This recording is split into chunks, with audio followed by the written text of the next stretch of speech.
Hi, everybody. You may have heard some squeaking, or well, that's yeah, I guess squeaking. That's I'm recording this. My wife isn't home yet, and my daughter is wide awake, and she has recently discovered that she has a voice, and she's kind of right next to me. So I'm gonna try to record this while she's here and kind of hanging out. But if we're interrupted once or twice or throughout the whole entire thing, um, that's her. Just she really wants you to learn this, I guess, right, Georgia? What do you think? What do you think? Of course, now she has nothing to say.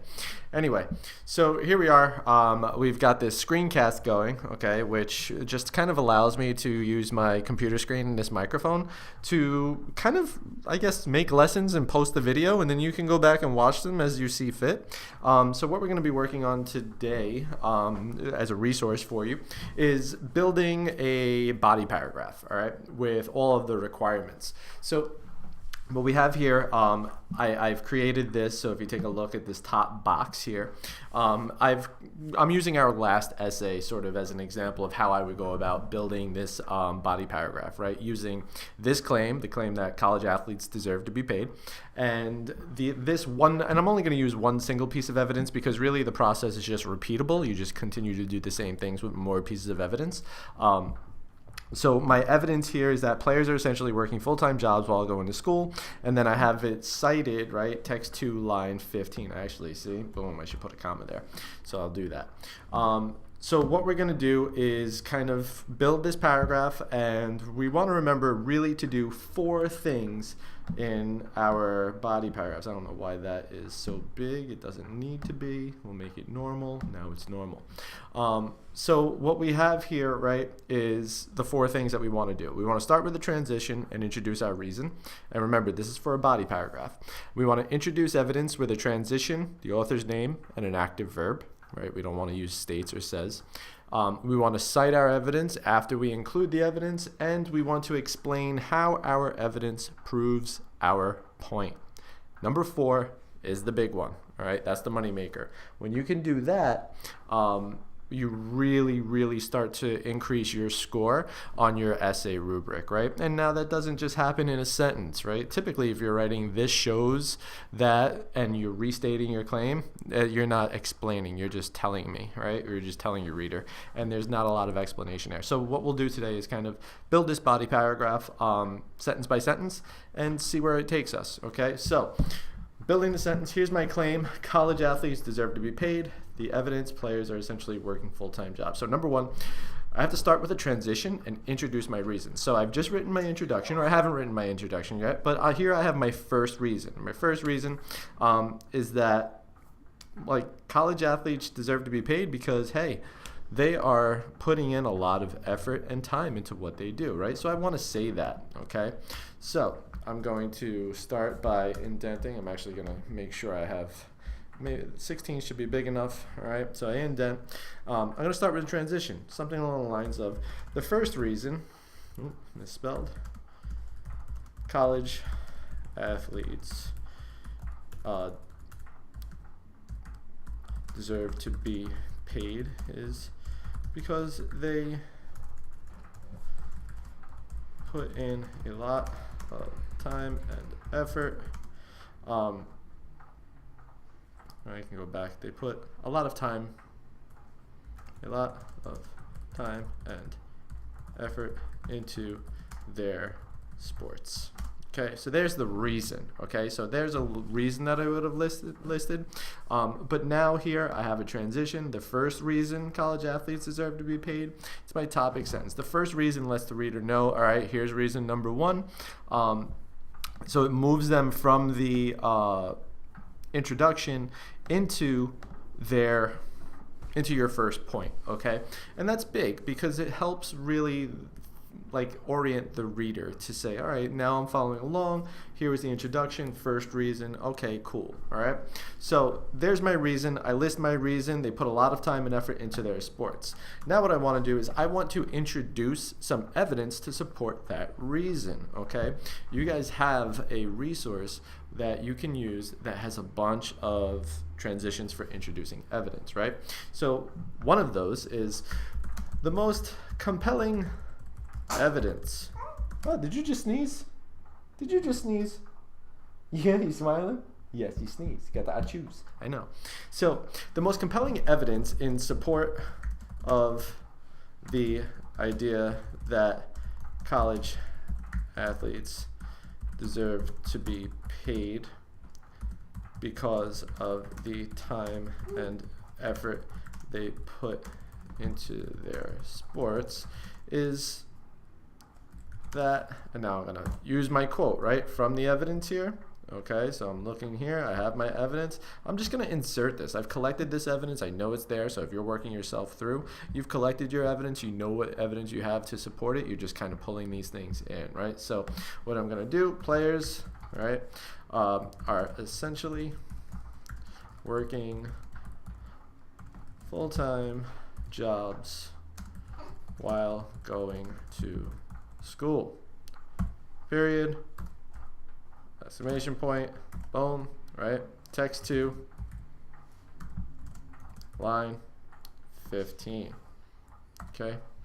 Now, I can even go back, right? So here I have the transition, the most compelling evidence in support of the idea that, I have the idea, so here I'm just going to highlight it, same thing, I have my evidence.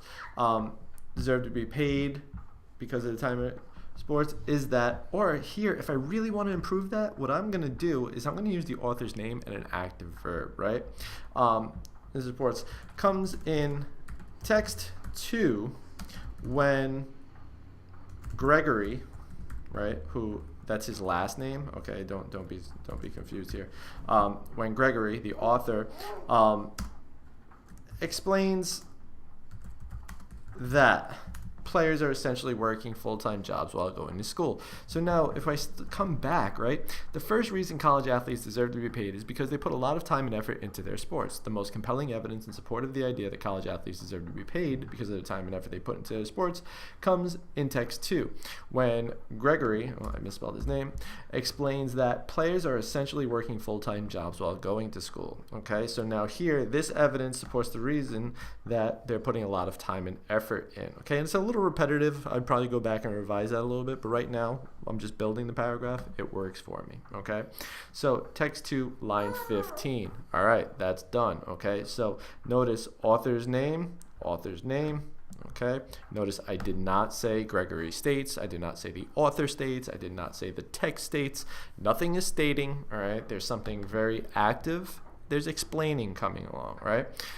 That's happening. So explains removes the states. It makes my writing more alive. It makes it more accurate at the same time. Okay, now 3, we cited our evidence, right? Really just in parentheses, all right, what text number and what line number, just include that, throw that in there. That takes less than 2 seconds. All right, not doing so is really just a matter of carelessness and is rather unacceptable. Okay, so make sure you do that. There's no reason not to. Okay, and that'll help move your score up. If you haven't been doing that, just doing that alone will move your score up on the rubric to at least a 4. All right, 4, 5, and 6. You do that, you can't really, for command of evidence, get higher than a 4 if you don't do that. So make sure you're doing that. Okay. Hey, are you interrupting, Daddy? I'm trying to teach here. All right. So our next piece, right? This is the most important piece, right? We're taking a look at number 4. Explain how your evidence proves your point. What I need to do is put my own words, my own thinking about that evidence and my reasoning. I need to explain that to my reader. So I can't just say, this illustrates that. No, how does it illustrate, right? How is this evidence, how does the fact that players are essentially working full-time jobs while going to school a reason for paying them, right? So what I'm going to do, I haven't written this already. I'm just kind of like building it as I go along. I want to explain what I'm thinking, right? Now, this may take a couple of iterations. I'm probably not going to nail it the first time, but at least I'll have the idea down, right? So now I'm thinking, players are essentially working full-time jobs while going to school, right? A full-time job, so a full-time job means that a person is working at least 40 hours per week. People don't work unless they are paid, right? In real life, that's what I'm thinking. People don't work unless they're paid. So if that's, and now I'm thinking like, if they're putting in that much time, these guys, they could go and get a full-time job and get paid at this same time, right? So why aren't we paying them? If they're putting that much time and effort, right? 40 hours a week is a lot of time to spend on anything. Okay, oops, all caps, I gotta fix that. I'm gonna do this, ba-boom, ba-boom, ba-boom. So here's a neat little trick. If you go up to this little button here, that you can just hit lowercase, boom, and it makes it all lowercase, right? 40 hours a week is a lot of time to spend on anything. People deserve to be compensated for their time. College athletes are no exception, right?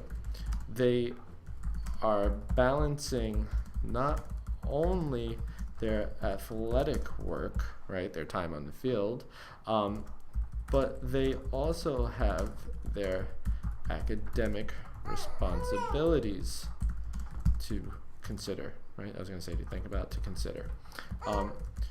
This takes up almost all of their time. If they weren't playing sports, they could go out and get a job to supplement their academics, right? But because they dedicate so much of their time and their effort, they don't have that opportunity.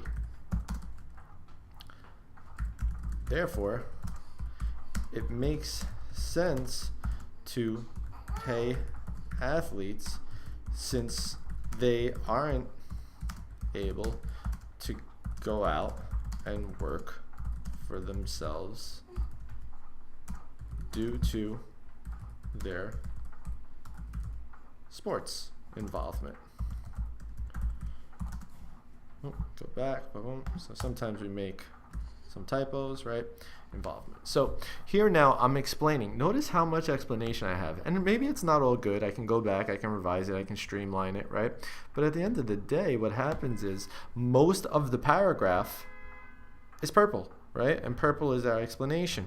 So here now we're really just explaining and thinking it out on paper. And like if I wanted to go back, I could totally go back and revise this to make it look, to make it better, right? So full-time college, like what's the gist of what I'm trying to say, and just include that. But right now, I've got a good explanation. I've got a big chunk of this, right?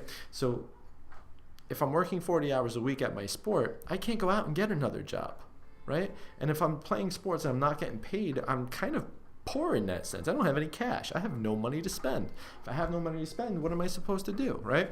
So I could go out and get a job, but I can't go out and get a job because I have all this time and effort that I have to put towards my sport. So in essence, right there, right, that big portion, that thinking portion, that writing portion, it's your voice, right?